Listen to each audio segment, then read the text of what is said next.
Congratulations to the Jets. They came in here ready to go, made enough plays to win the football game, and hats off to them. We didn't do enough to get it done, and it's very disappointing. I thought we had a good week of preparation, but offensively, just unbelievably poor to start the game. Penalties, shot ourselves in the foot, dug ourselves in too deep of a hole. You get a punt blocked. Defense kind of kept us in it, and then it was kind of a flip of momentum. But ultimately, we make no excuses. We're going to go back, look at this, and we're going to learn from it, and we're going to move forward. And that's all I know how to do. It's extremely disappointing, but you're not going to get any excuses from me, and I got to do a better job having our team ready to go. Yesterday, the New York Jets went up against the Los Angeles Rams, and despite the Los Angeles Rams needing a win to clinch a playoff berth with a 93% chance to win, the Los Angeles Rams ended up losing to the winless New York Jets, which I personally am pretty happy about, because even though I'm secondarily a Rams fan, which you could find me rooting for them a lot because I'm a Cowboy fan and they typically suck, even though that is the case for me, I didn't really look at the Jets as a team that deserved to win no games this season. I didn't think they were nearly as bad as the Detroit Lions of 2009 and the Cleveland Browns of just a couple of years ago. Those teams were truly horrific, but when you look at the New York Jets, there were multiple scenarios where they were really close to winning some of these games, but a mixture of poor play calling, a lack of talent on the offensive side of the ball, and a clear attempt to tank when a specific individual sent out a all-out blitz on the final play of a game versus the Las Vegas Raiders just made it seem as if this team was trying to tank for Trevor Lawrence. So what's going on, guys? Your boy Mike here, and before we get to the content, I just wanted to let you guys know we're giving away a PlayStation 5 to one lucky individual that subscribed and turned on our notifications for this channel. If you want additional entries, follow us on Instagram and Twitter. Links to that's in the description down below. And now that we got all that out of the way, break!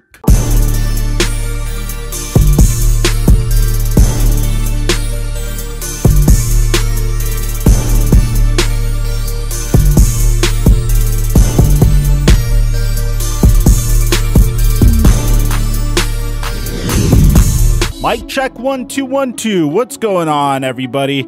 Guys, the New York Jets were in a very peculiar situation. It's one of those situations that I absolutely despised, because you're either in one camp or the other. You either believe that Sam Darnold is a bona fide bust, or you think he has tremendous amounts of potential. I fall into a different category. I am one of those individuals that think that from the very beginning, Sam Darnold was set up for failure. If you even go back to the NFL draft, back when Sam Darnold was selected in 2018, the New York Jets were truly hopeless at quarterback. They were trotting out players like Christian Hackenberg out on the field, and it was just an ugly, horrible mess. The New York Jets were so desperate to finally take a quarterback, and Sam Darnold seemed to have so much potential that the Jets decided to trade 3 picks in order to move up to the number 3 pick. They traded up the number 6 overall pick and 2 second-round picks in order to move up the draft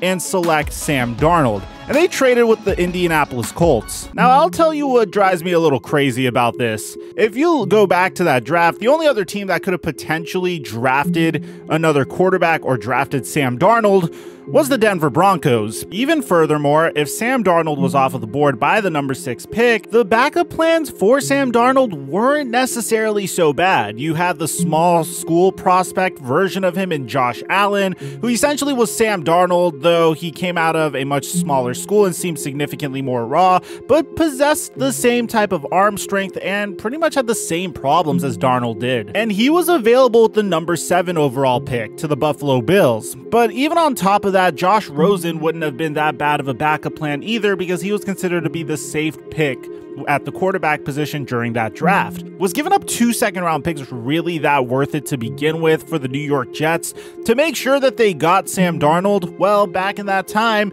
everyone assumed that the Cleveland Browns were going to select Darnold with the number 1 overall pick, but they ended up selecting Baker Mayfield instead. I don't think it was worth giving up 2 second-round picks to move up 3 spots. I feel like the Indianapolis Colts clearly finessed the New York Jets.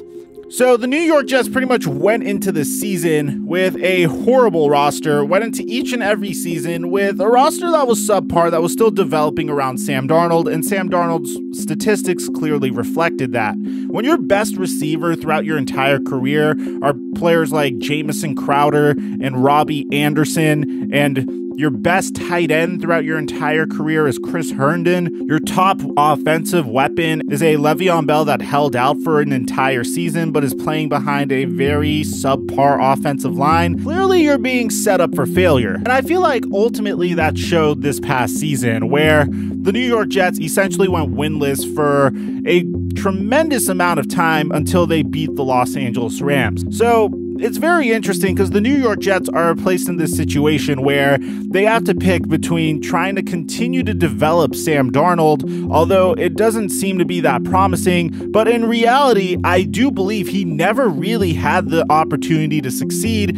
And I feel like people really discount the importance of that. If you look at players like Jared Goff, who was playing for the wrong head coach, in his very first season under Jeff Fisher, in 7 games, Jared Goff threw 5 touchdowns to 7 interceptions, only 1,089 yards, completed only 55% of his passes, and lost each and every game when he was playing for the wrong head coach. You look at Baker Mayfield in his first season when he played under his interim head coach, Greg Williams, and I guess Freddie Kitchens.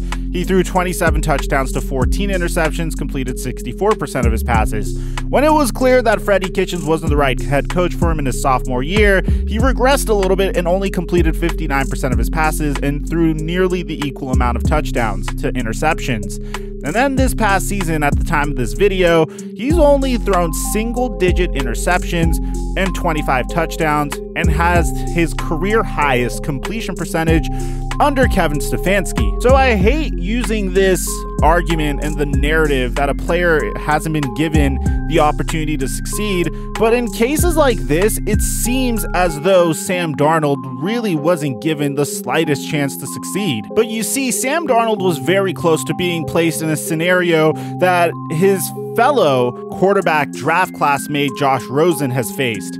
You see, when you're so horrible that your team is in a position to upgrade the position that you're playing at, then you have no choice than to upgrade that position. And in the Arizona Cardinals case, Josh Rosen was decent, and who knows, he could have been the next coming of a superstar quarterback if he was developed properly. But when you play so horribly that you have the #1 overall pick and your new head coach has a crush on Kyler Murray, then your new head coach is going to select Kyler Murray over you, and he's not even going to risk developing you. The same could be said about Sam Darnold.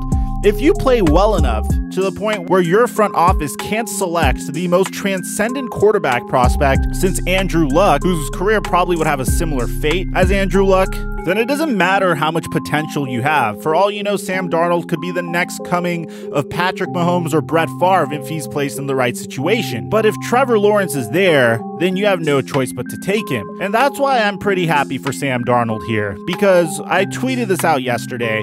With one win, Sam Darnold goes from essentially being traded to be a backup to some other team, which couldn't really be that bad for his career considering how young he is, to putting his team in a situation where, yeah, it would be nice to upgrade the quarterback position, but clearly there's not enough weapons around Sam Darnold. Now, out of nowhere, you go from drafting one of the most transcendent quarterback prospects that we've seen in quite some time to potentially drafting a transcendent offensive tackle that could protect you during your time in the pocket. Now, the New York Jets are probably going to pivot towards rebuilding around Sam Darnold, which I really hope is what they opt to do, because I don't think drafting Justin Fields is the move here.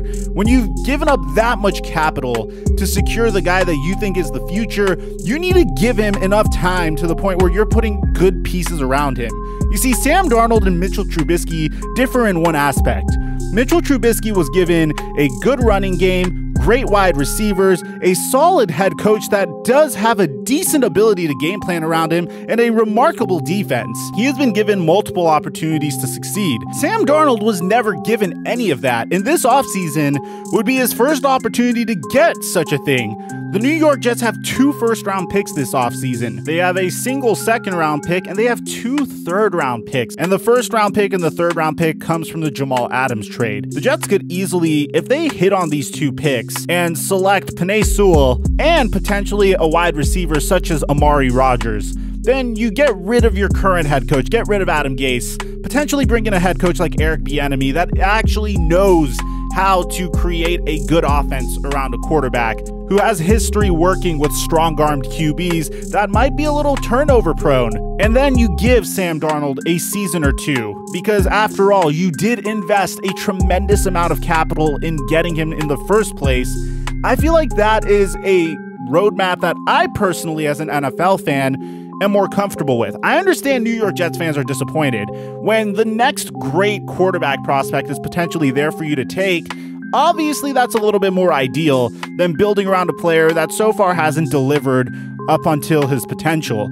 But the thing is, I can't help but feel happy for an individual that truly didn't get an opportunity to succeed from the get-go and is now going to go into an offseason where his team not only knows that they need to move on from their current head coaching staff, but has the adequate amount of capital to build around him to finally give him an opportunity to succeed. After drafting Mekhi Becton last year, and then hopefully using one of those draft picks on another wide receiver this year, and then hopefully using that other draft pick on Penei Sewell this year, I am confident that we could finally see Sam Darnold succeed. A wide receiver core of Denzel Mims, Jamison Crowder, and Amari Rodgers, or any other wide receiver prospect that they want to take, to me sounds very promising. But at the same time, the Jets could go a different way. If they're so sold on the idea of moving on from Sam Darnold, they could easily select Justin Fields instead. Well, what's the point in that? You're essentially going to have the same issues. Quarterback prospects are there for the taking each and every NFL draft. But until you put good pieces around them, they're never going to be successful. So let me know in the comment section down below, what would you do if you're the New York Jets? Would you try to rebuild around Sam Darnold? Would you try to take Justin Fields? Aside from that, I'm your boy Mike, and I'm dropping our mic until our next upload.